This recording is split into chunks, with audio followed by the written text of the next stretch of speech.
If you're a UK pensioner and you've been receiving confusing letters from HMRC about self assessment, or you're wondering whether you need to file a tax return this year, then you absolutely need to watch this video right now. I'm about to reveal the critical tax rules for 2025/26 that could save you from unexpected penalties, and I'll explain everything in plain English. Stay with me until the end because I'll share 3 insider tips that most pensioners don't know about. Let's dive straight in. Hello, and welcome back to Smart Pension UK. I'm here to help you navigate the complex world of UK pensions and taxes, and today we're tackling one of the most confusing topics for pensioners: self-assessment tax returns for the 2025/26 tax year. Now, I know the phrase self-assessment can send shivers down your spine, but I promise you, by the end of this video, you'll have complete clarity on whether you need to file, how to do it, and most importantly, how to avoid costly mistakes. Let's start with the fundamental question. Do you actually need to complete a self-assessment tax return as a pensioner? Many pensioners assume that once they retire, HMRC will handle everything automatically through pay, but that's not always the case. You'll need to file a self-assessment if your total income exceeds your personal allowance and you have untaxed income. For the 2025/26 tax year, the personal allowance remains at £12,570 for most people. However, here's where it gets interesting for pensioners specifically. If you're receiving income from multiple pension sources, rental properties, savings interest above £1,000, dividends above £500, or if you're earning income from self-employment or freelance work during retirement, you'll likely need to file. The key thing to understand is that your state pension counts as taxable income, even though no tax is deducted at source. This catches many pensioners off guard. Let me give you a practical example.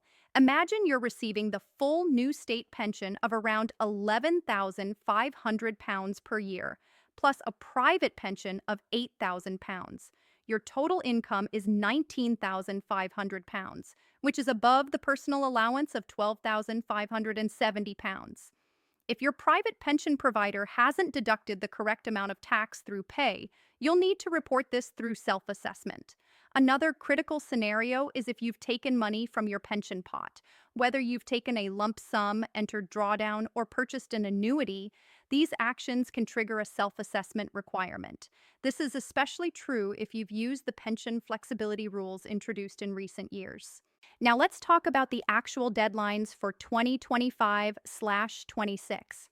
This is crucial because missing these dates can result in automatic penalties. For online submissions, the deadline is midnight on January 31st, 2026. That's the deadline for filing your return for the 2024/25 tax year. If you prefer paper returns, the deadline is much earlier at October 31st, 2025. But here's something many people don't realize. If you're new to self-assessment, you need to register with HM Revenue and Customs by October 5th, following the end of the tax year. So if you need to file for the first time for the 2024/25 tax year, you should have registered by October 5th, 2025. Missing this registration deadline doesn't exempt you from filing. It just makes the process more stressful. Let's discuss the payment deadlines because these are separate from the filing deadlines. You'll need to make 2 payments on account each year. The first payment is due by midnight on January 31st and the second by July 31st. Each payment is typically half of your previous year's tax bill. For pensioners, this can be particularly challenging because your income might fluctuate significantly from year to year, especially if you've recently retired or made changes to your pension arrangements. If you know your income has decreased, you can apply to reduce your payments on account, which can help with cash flow. Let me share the 3 most common mistakes pensioners make with self-assessment because avoiding these could save you hundreds or even thousands of pounds. Mistake number 1 is forgetting to declare state pension income. Because you receive your state pension gross without any tax deducted, it's easy to overlook, but HMRC expects you to include it in your calculations.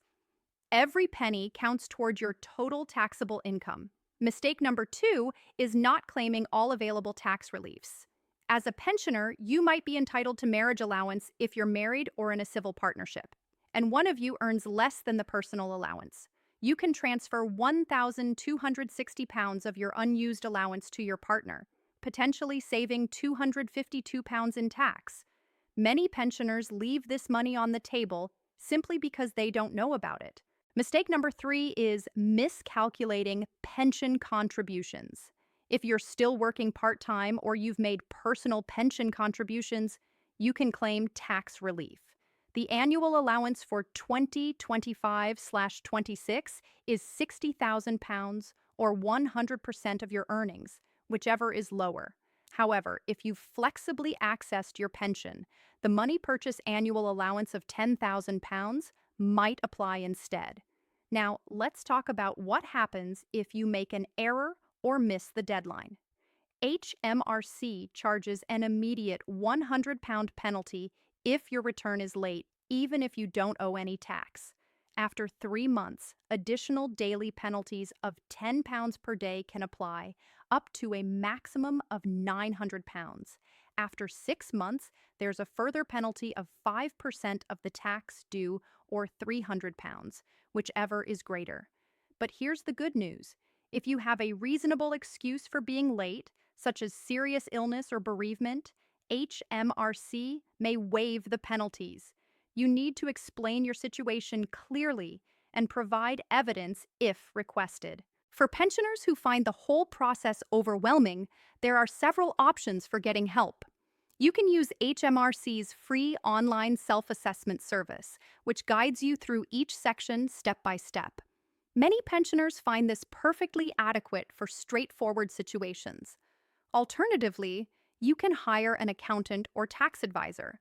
Yes, this costs money, typically between £150 and £500 depending on complexity, but it can provide peace of mind and might actually save you money if they identify reliefs and allowances you didn't know about. There are also free services available.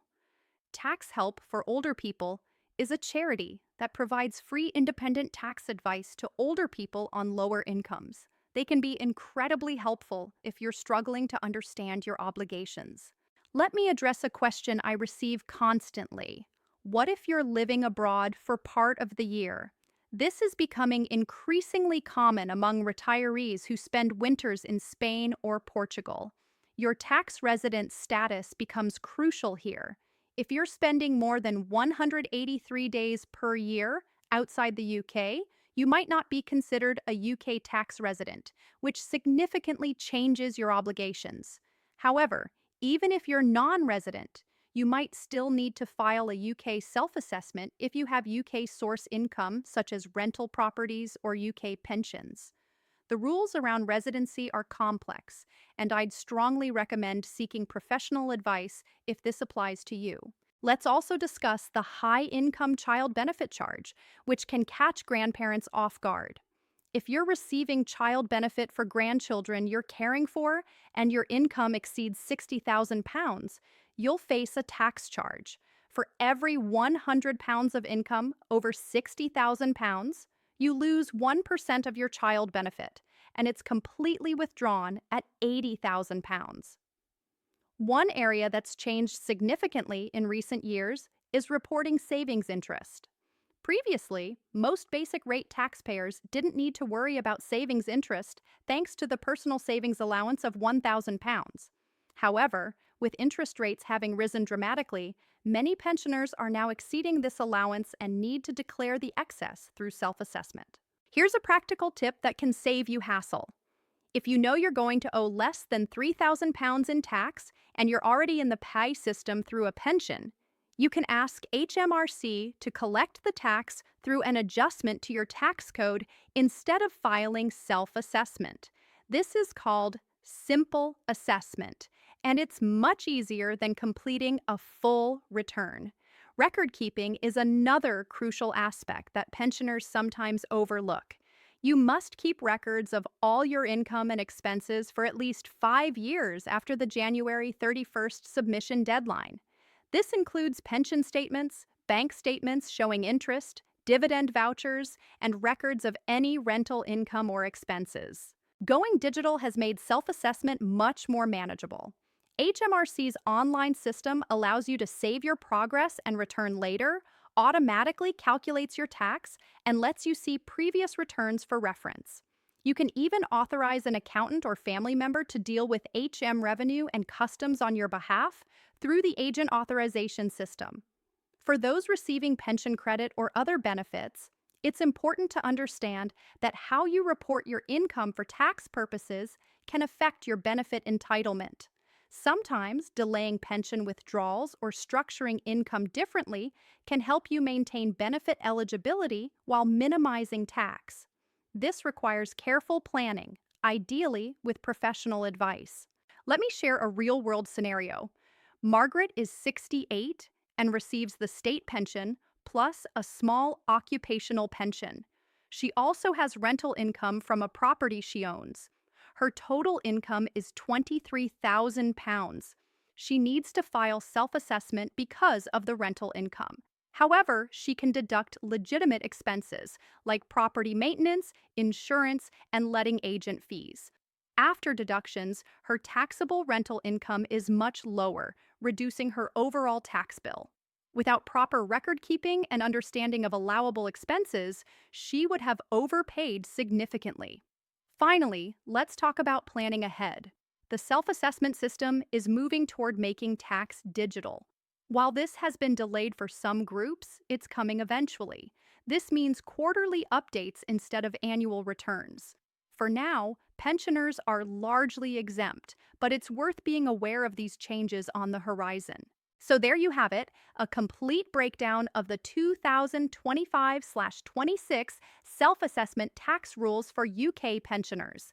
Remember, the key points are knowing whether you need to file, meeting those critical deadlines, claiming all the reliefs you're entitled to, and keeping proper records. If you found this video helpful, please give it a thumbs up and subscribe to Smart Pension UK for more essential pension and tax guidance. Drop a comment below if you have specific questions about your situation, and I'll do my best to point you in the right direction. Until next time, take care of your finances, and I'll see you in the next video.